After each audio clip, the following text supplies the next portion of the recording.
আমি জাস্ট আপনাদেরকে 10টা নসিহা করব, জাস্ট পয়েন্ট বাই পয়েন্ট। আমি ফজরের পরে এটা বসে লিখেছিলাম। আপনারা এই 10টা কাজ কখনো ছাড়বেন না। আমাকে ওয়াদা করেন, এই 10টা কাজ আপনারা বাচ্চাদের ফিউচারের স্বার্থে কখনো ছাড়বেন না ইনশাআল্লাহ। তো আমার 10টা নসিহত হচ্ছে, এক, যে আমাদের বাচ্চাদেরকে ওদের লক্ষ্যটাকে স্থির করাবেন। ওদের জীবনের লক্ষ্যটাকে 1 নাম্বার। ওদের জীবনের লক্ষ্য হবে জান্নাত। এবং আমাদের বরেণ্য যে মানে সিংহ পুরুষরা আছেন উম্মার, ওদেরকে চিনাই দিবেন, ওদের মতো ওদেরকে হতে বলবেন। তোমাকে হামজার মতো হতে হবে, তোমাকে খালিদের মতো হতে হবে, তোমাকে ওমর ইবনে খাত্তাবের মতো হতে হবে, তোমাকে আলী ইবনে আবি তালেবের মতো হতে হবে, তোমাকে মারিয়াম আলাইহিস সালামের মতো হতে হবে, তোমাকে আয়েশার মতো হতে হবে। এই চেতনাগুলো ছোটবেলা থেকে ওর মধ্যে ইনস্টল করে। ও সামনে একটা রোল মডেল দেখবে যে আমাকে এরকম হতে হবে। এইসব ক্যাটরিনা ম্যাটরিনা সব ফেলান, এগুলা পরিমণি টরিমণি সব ফেলান, এগুলা বাদ দেন। যা চলতেছে যে সাকিব টাকিব সব বন্ধ করেন। এসবে কোনো ফিউচার নাই। এসব ফিউচার হয়তো দুনিয়াতে কিছু দিতে পারে, কিন্তু পরকালে আল্লাহ পাকের আযাব গজব থেকে বাঁচার কোনো অপশন নাই। 2 নাম্বার, শয়তান মানে সন্তানকে 2 নাম্বার, সন্তানকে নিজের মনে করবেন না। সন্তানকে মনে করবেন এটা আল্লাহর আমানত আপনার কাছে। এই আমার ছেলে, এটা আমার ছেলে না। এই ছেলেটা আল্লাহ পাক আমাকে দিয়েছেন। বিশ্বাস করেন আমরা তো ওকে নেওয়ার জন্য চেষ্টাও করি নাই। এমন হয়নি আপনাদের সময়? সন্তান না চেষ্টা করতো সন্তান আসে নাই? কোন কোন ক্ষেত্রে এমন হয়েছে সন্তান নষ্ট করার মানুষ চেষ্টা করছে, তাও সন্তান আল্লাহ দিয়েছেন। সন্তান আমার না, সন্তান আল্লাহর দেওয়া, আমার কাছে আমানত। একে যদি আমি সুসন্তান রূপে মানুষ না করি, আগামী দিনে ওমর না বানাই, তাহলে আল্লাহ আমাকে ধরবে। That's all. 1 নাম্বার, সন্তানকে ওর গন্তব্য চেনাবেন, ওকে আমাদের সিংহ পুরুষদেরকে পরিচয় করায় দিবেন, ওর মতো তাদের মতো হতে বলবেন। এবং সন্তানকে আপনার নিজের মনে করবেন না, সন্তানকে মনে করবেন আল্লাহর দেওয়া জাস্ট একটা আমানত। 3 নাম্বার, সর্বোচ্চ সেরা কারিকুলাম যারা দিচ্ছে ওই রকম প্রতিষ্ঠানে আপনি ওকে পড়াবেন। এরকম প্রতিষ্ঠান যদি সরকার দেয় তাহলে সরকারি প্রতিষ্ঠানে পড়াবেন, আমার কোনো সমস্যা নাই। যদি না দেয় তাহলে বেসরকারি, আর যদি বেসরকারিও না থাকে তাহলে আমরা গড়ে তুলবো ইনশাআল্লাহ। ইনশাআল্লাহ তাআলা। 3 নাম্বার হচ্ছে, এটা 3 নাম্বার। 4 নাম্বার, আল্লাহর ওয়াস্তে, এটা আমি প্রথমে বলতে চাইছিলাম, আল্লাহর ওয়াস্তে ডিভাইসের এডিকশন থেকে বাচ্চাদেরকে বাঁচান। ডিভাইসের এডিকশন এত মারাত্মক যে আমি নিজে এখন কোরআনের আয়াত ভুলে যাচ্ছি দিন দিন। এই ডিভাইস আমার হাতে যেটা আছে, এটা একটা পয়জন, এটা একটা হিপনোটাইজ করার যন্ত্র মানুষকে। এই মোবাইলের এডিকশন থেকে বাচ্চাদেরকে বাঁচাবেন আল্লাহর ওয়াস্তে। যদি আপনি বাচ্চাকে হাফেজ বানাতে চান, আলেম বানাতে চান, কারি বানাতে চান, মুহাদ্দিসা বানাতে চান, এটা হাতে থাকলে আপনি পারবেন না। এটাতে এডিক্টেড হয়ে গেলে আপনি কোনোভাবেই বাচ্চাকে মেমোরি ধরে রাখতে পারবেন না। বহু হাফেজে কোরআন ভুলে গেছে দিন দিন এটার কারণে।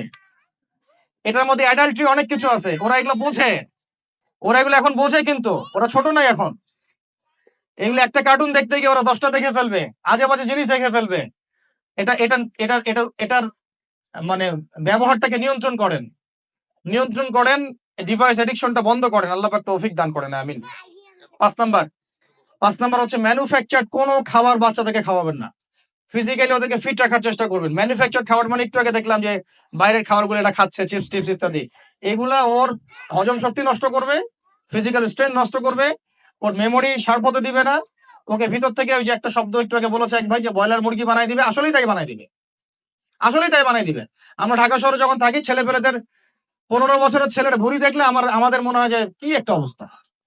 ফাস্টফুড, পিৎজা, বার্গার, কফি, এইগুলাই ওদের জীবন। এইরকম হইলে এই ছেলে পেলেগুলো না ফিজিক্যালি স্ট্রং থাকতে পারবে না মেন্টালি। আর মনে রাখবেন, কোরআনে আল্লাহর কিতাবের মধ্যে আল্লাহ পাক নেতৃত্ব দেওয়ার 2টা গুণাবলী বলেছেন। কয়টা বলেন? মাত্র 2টা। নেতৃত্ব দেওয়ার জন্য ওইরকম জায়গায় যেতে হলে 2টা গুণাবলী এনশিওর করতে হয়। একটা হচ্ছে ফিজিক্যাল স্ট্রেংথ, একটা হচ্ছে ইলমের স্ট্রেংথ।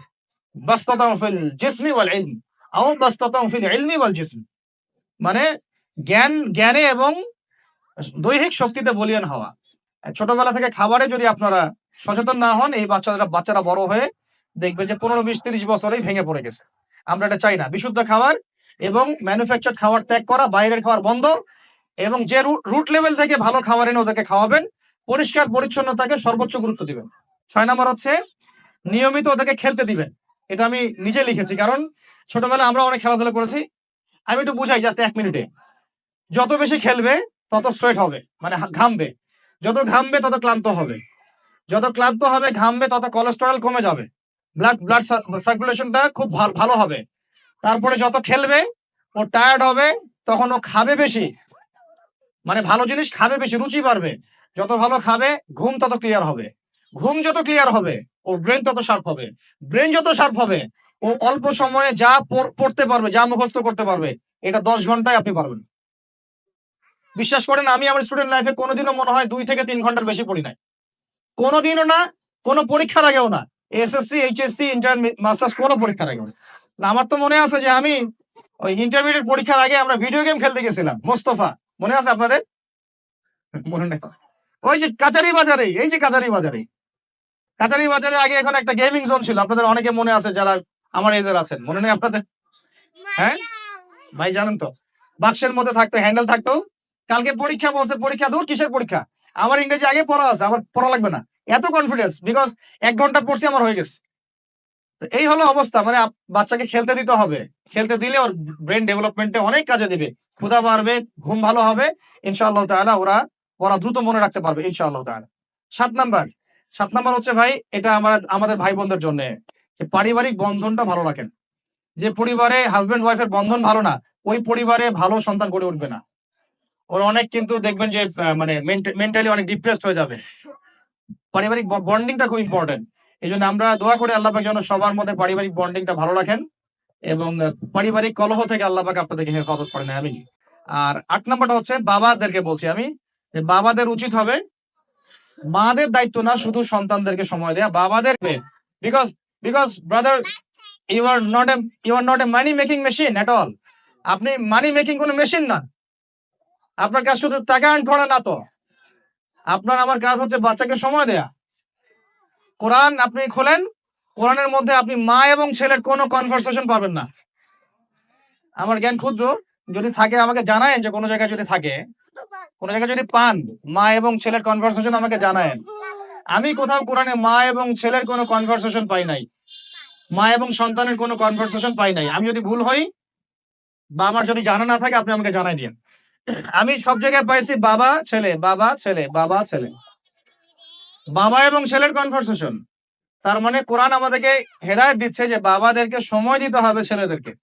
ইউসুফ তার বাবার সাথে কথা বলছেন, ইউসুফের বাবা তার ছেলের সাথে কথা বলছেন, লুকমান আলাইহিস সালাম তার ছেলেকে নসিহত করছেন, ইব্রাহিম আলাইহিস সালাম তার ছেলেকে বলছেন আমি তোমাকে জবাই করার স্বপ্ন দেখেছি। মা ছেলের কনভারসেশন খুব পাওয়া যায় না। আমি জানি না কোনো জায়গায় থাকতে পারে, থাকলে আমাকে জানায়েন, কিন্তু আমি পাইনি কখনো। তো বাবাদেরকে বলবো আপনি সন্তানকে সময় দেন, because you are not a money making machine at all. আপনি কোনো মানি মেকিং মেশিন নন। এটা হলো 8, আর দুটো বলে শেষ করতেছি। 9 নাম্বার হচ্ছে সন্তানকে চাপ দিবেন না, চাপ দিয়ে ওকে জোর করে কোনো কাঠামো দেওয়ার চেষ্টা করবেন না, বরং আপনি খুঁজে বের করেন আপনার সন্তানের মধ্যে ইউনিক প্রতিভা কি আছে। এই মেয়েটার মধ্যে হয়তো একটা প্রতিভা আছে যেটা আমার মেয়ের মধ্যে নাই, এর মধ্যে একটা প্রতিভা আছে ইউনিক যেটা ওর মধ্যে নাই, ওই ছেলেটার মধ্যে একটা প্রতিভা আছে যেটা আবার এই মেয়ের মধ্যে নাই। আপনি কখনো কারোর সাথে কারো তুলনা করবেন না। তুমি মারিয়ামের মতো ফার্স্ট হতে পারো নাই কেন, তুমি ওই সুমাইয়ার মতো সেকেন্ড কেন হলো না, তুমি ওই আব্দুল্লাহর মতো কেন ফার্স্ট হলো না, কখনো এরকম তুলনা করবেন না। এগুলো করলে ছেলেরা ভিতর থেকে, মেয়েরা ভিতর থেকে খুব ডিপ্রেসড হয়ে যায়, আত্মবিশ্বাস হারায় ফেলে। ওরা মানে মনে করে হয়তো আমার দ্বারা কিছু হবে না। বরং আপনি আরো উৎসাহিত করবেন, কোনো সমস্যা নেই বাবা, কোনো সমস্যা নেই আম্মু, এবার বড় নেই পরে এবার হবে ইনশাল্লাহ। বরং তাদেরকে সময় দিবেন এবং খুঁজে বের করবেন যে কোন প্রতিভা আপনার মেয়ের মধ্যে, আপনার ছেলের মধ্যে আছে। কেউ দেখবেন খুব ভালো লিখতে পারে, কেউ ভালো আবৃত্তি করতে পারে, কেউ ভালো নেতৃত্ব দিতে পারে, কেউ ভালো দেখবেন যে মাশাআল্লাহ মুখস্থ করতে পারে। প্রতিভা বিচক্ষণতার সাথে ফাইন্ড আউট করতে হয়। এটা আমার আমার কাজ বাবা হিসেবে, আপনার কাজ মা হিসেবে। আল্লাহ পাক আমাদেরকে এটা করার তৌফিক দান করেন, আমি জোর করে চাপায় দেওয়া যাবে না। আর একটা নসিহত শেষ, সেটা হলো আমরা তো 5 ওয়াক্ত নামাজ পড়বই, বাচ্চাদেরকে তো ইসলামিক পরিবেশ দিবই। আমাদের তাহাজ্জুদের ওয়াক্তে 2 রাকাত নামাজ পড়াটাকে আপনার উপর ফরজ করে নেন। তাহাজ্জুদের ওয়াক্তে অন্তত 2 রাকাত নামাজ পড়াকে আপনার আমার উপর ফরজ করে নেন, যদি ওটা ফরজ না, ফরজ করে নেন। কারণ ওই সময় দোয়া যেগুলো করা হয় আল্লাহর কাছে একদম সরাসরি কবুল হয়। আপনাদেরকে আমি একজন মনীষীর কথা খালি বলবো, ইমাম বুখারী রাহিমাহুল্লাহ, নাম শুনেছেন আপনারা? তার কিতাব কিয়ামত পর্যন্ত ইনশাআল্লাহ পড়ানো হবে, ওইটা না পড়ে কেউ আলেম হয় না, তাই না বিষয়টা? তিনি যে একসময় অন্ধ ছিলেন আপনারা কি জানেন? তিনি যে একসময় চোখে দেখতে পারতেন না আপনারা কয়জন জানেন? তার মা তাহাজ্জুদের ওয়াক্তে আল্লাহর কাছে কান্না করতে করতে করতে করতে, আল্লাহ আমার ছেলের চোখটা ভালো করে দাও, আল্লাহ আমার ছেলের দৃষ্টিশক্তি ফিরায় দাও, আল্লাহ আমার ছেলের দৃষ্টিশক্তি ফিরায় দাও। মায়ের এই দোয়া আল্লাহ পাকের আরশ পর্যন্ত পৌঁছে যায় অলৌকিক ভাবে, মিরাকুলাসলি। ইমাম বুখারী রাহিমাহুল্লাহ সকালবেলা উঠে চোখে দেখা শুরু করে। আজকে ইমাম বুখারী কি এবং তার কিতাবের মূল্য কি, তার মর্যাদা কোথায়, তার কিতাব না পড়লে আমাদের মতো কোনো মানুষ আলেম হতে পারবে না, এটা আমরা এখন স্বতঃস্বীকৃত। কিভাবে হয়েছে ভাই বোনেরা? দোয়ার মাধ্যমে। প্রচুর দোয়া করতে হবে সন্তানদের জন্য। আমি যতবার বাইতুল্লাহ যতবারই জিয়ারত করেছি, তাওয়াফ করেছি, প্রত্যেক তাওয়াফে আমি সবসময় দোয়া করি আমার ছেলে মেয়েদের জন্য। আল্লাহ আমার ছেলে ওসমানকে ওসমান রাদিয়াল্লাহু আনহুর মতো বানাও। শর্টকাট দোয়া আরকি।